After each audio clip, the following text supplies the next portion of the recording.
Bonjour à tous, avec l'aide de Dieu, le Hayom Yom du 16 Menachem Av. Tout d'abord, le Rabbi nous dit qu'il faut étudier le Chumash du jour, le Télim du jour, le Tanya du jour.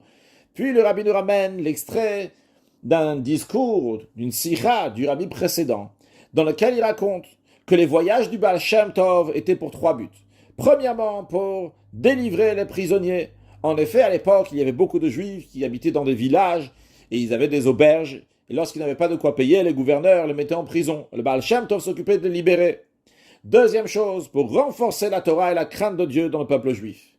Troisièmement, pour dévoiler la profondeur de la Torah.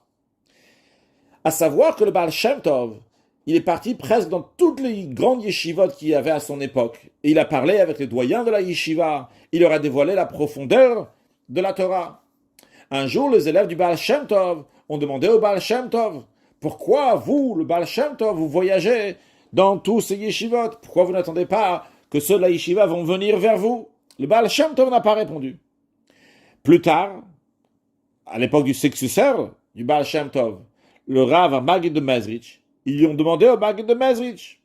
Le Maggid de Mezrich aussi n'a pas répondu. Pourquoi le Baal Shem Tov, il allait dévoiler la profondeur de la Torah, il n'attendait pas qu'on vienne vers lui.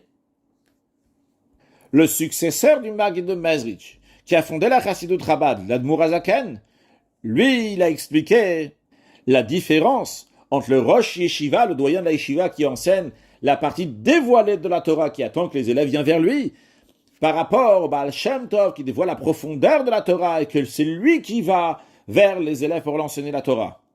En disant que ce qui est dévoilé est attiré et va vers ce qui est dévoilé. C'est la raison pour laquelle, en ce qui concerne la partie dévoilée de la Torah, celui qui va recevoir va vers celui qui donne.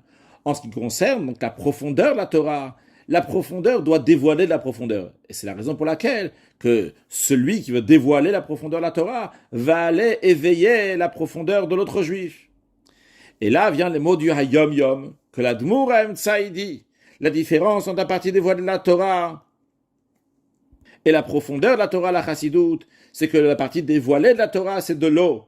Et vers l'eau, chacun il sait qu'il a besoin de boire et il sent l'importance de ça, et il va, même si c'est loin, pour aller boire de l'eau, pour prendre de l'eau.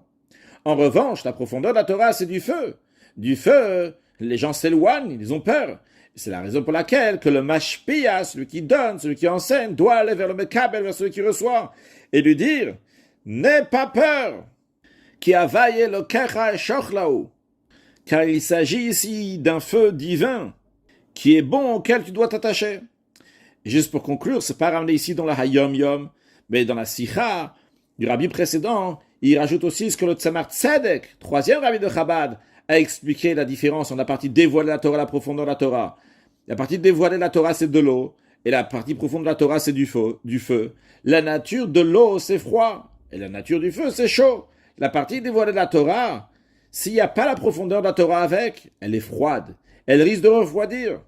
En revanche, la profondeur de la Torah, c'est du feu, qui fait rentrer du feu divin dans la partie dévoilée de la Torah, et qui enlève toute la partie négative qui peut refroidir. Chas v'shalom. Mashiach now, un excellent yom.